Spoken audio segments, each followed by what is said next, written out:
क्या वाकई अमेरिका और इजराइल मिलकर ईरान के प्रमुख नेता अली खामनेई का अंत कर दिया, या फिर 21वीं सदी की सबसे बड़ी मनोवैज्ञानिक युद्ध लड़ा जा रहा है?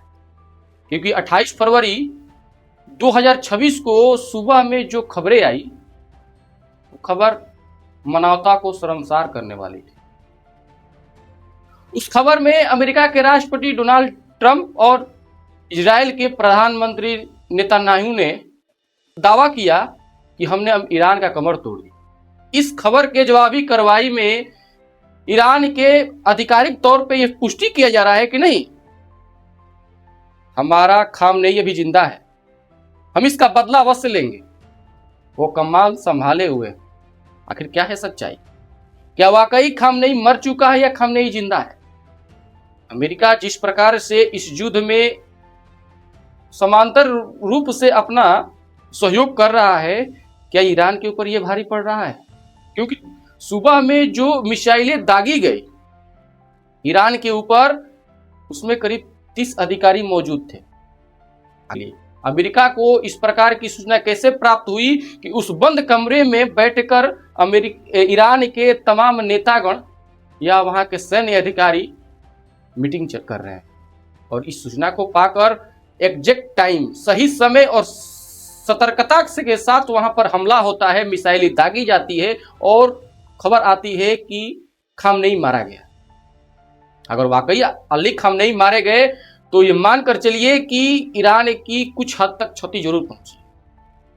ईरान पर हुए इस हमले को जवाब ईरान ने भी खूब दिया। उसने भी मिसाइलें दागना शुरू किया, संदेश दुनिया में पहुंचाया कि अगर हम सुरक्षित नहीं हैं तो दुनिया के किसी भी कोना हो वो सुरक्षित नहीं रहेगा। उसने भी मिसाइलें दागी, चाहे वो सऊदी अरब हो, कतर हो, वो तमाम जगहों पर उसने मिसाइलें दाग क्षति पहुंचाने का प्रयास किया। इस पूरे हमले में सबसे ज्यादा भयावह जो खबरें आई वो ईरान के दक्षिणी भाग से है। वहां स्कूल पर हमला होता है, मिसाइलें स्कूल पर गिरा दी जाती है और स्कूली बच्चों का चिथड़ा उड़ जाता है। वहां स्कूल के बच्चे का बस्ते जो होता है, स्कूली बच्चे का बैग जो होता है, वो मलबे में दबे पड़े मिलते हैं। यह मानवता शर्मसार हो जाती है, क्योंकि युद्ध जो होता है वो किसी के लिए फायदे का सौदा नहीं होता, सबके लिए घाटे का सौदा होता है।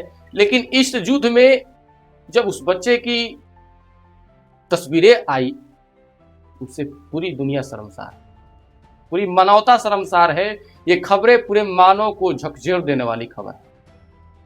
युद्ध का परिणाम चाहे जो हो, चाहे वो इजराइल के पक्ष में जाए, चाहे वो ईरान के पक्ष में जाए, लेकिन ये इस प्रकार के मासूमों को जान जाना, क्योंकि जिस प्रकार की दावा किया जा रहा है इजराइल और अमेरिका की तरफ से कि हम जो मिसाइलें दाग रहे हैं वो केवल और केवल सैन्य अधिकारियों और सैन्य ठिकानों पर मार रहे हैं, तो ये दावा तो गलत है ना साहब। आप नागरिकों को टारगेट बना रहे हैं, आप बच्चों को मार रहे हैं। आपकी युद्ध जायज है, आप युद्ध लड़ रहे हैं, ये जायज है। आप अपनी हक के लिए लड़ रहे हैं या अपने तानाशाही के लिए लड़ रहे हैं, लेकिन मासूम और नागरिकों को जान जाए, ये युद्ध का मूल नहीं, ये युद्ध का नियम नहीं है कि नागरिकों को तबाह किया जाए। सबसे बड़ी चुनौती भारत के लिए, क्या भारत लगभग 90 लाख वहां पर नागरिक रहते हैं भारतीय, क्या वो सुरक्षित भारत निकालने में सक्षम रहेगा? क्या भारत सरकार उन सभी नागरिकों को भारत वापस लाने में क्या अपना कोई कसर छोड़ेगा? क्योंकि उन नागरिकों के ऊपर भी संकट का बादल मंडरा रहा है। ये भारत सरकार को इस पर नीति बनानी चाहिए और रणनीति के तहत उनको भारत लाना चाहिए, या विशेष रूप से सुरक्षा वहां प्रदान हो। क्योंकि जिस प्रकार से नागरिकों के ऊपर हमला हो रहा है, तो इससे तो स्पष्ट हो गया कि वहां कोई नागरिक अब सुरक्षित नहीं रहेगा, चाहे वो भारत का हो, किसी भी देश का नागरिक हो। इससे भारत सरकार इस पर तत्पर होकर हमारे भारतीय नागरिकों को लाने का प्रयोजन करे। सोशल मीडिया के कई एक हैंडल से ये खबर अब स्पष्ट की जा रही है कि खामनेई वाकई में मारा गया, जिसकी पुष्टि हम नहीं करते हैं, लेकिन सोशल मीडिया से खबरें आ रही है कि खामनेई मारा गया है। और उसके मरने पर पूरा ईरान 40 दिनों का शोक मनाएगा। सबसे बड़ी बात है कि वहां के नागरिक जब इस प्रकार से मर रहे हैं, बाहरी हमले हो गए हैं, तो क्या ईरान के लोगों में ये मन में आएगा कि हम एकजुट होकर बाहरी लड़ाइयां लड़ें? कई बार ऐसा होता है कि जब बाहरी लड़ाइयां लड़ी जाती है तो घर के लोग बिखर जाते हैं, 2 खेमे 4 खेमे बढ़ जाते हैं। लेकिन जिस प्रकार से वहां के नागरिक मारे गए, जिस प्रकार से मासूम बच्चे मारे गए हैं, तो क्या उन मासूम बच्चों का चेहरा देखकर पूरा ईरान एकजुट हो पाएगा?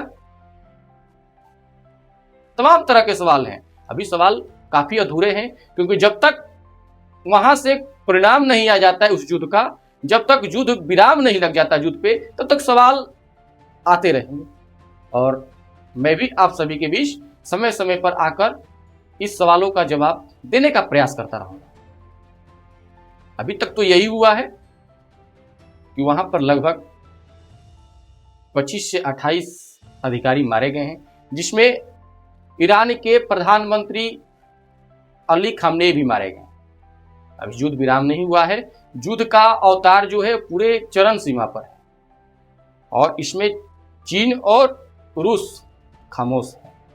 उनकी चुप्पी किस ओर इशारा कर रही है, अब ये देखनी सबसे बड़ी बात है कि रूस और चीन अगर चुप्पी साधे हुए हैं तो क्या वो अन्य रणनीति के तैयारी में है?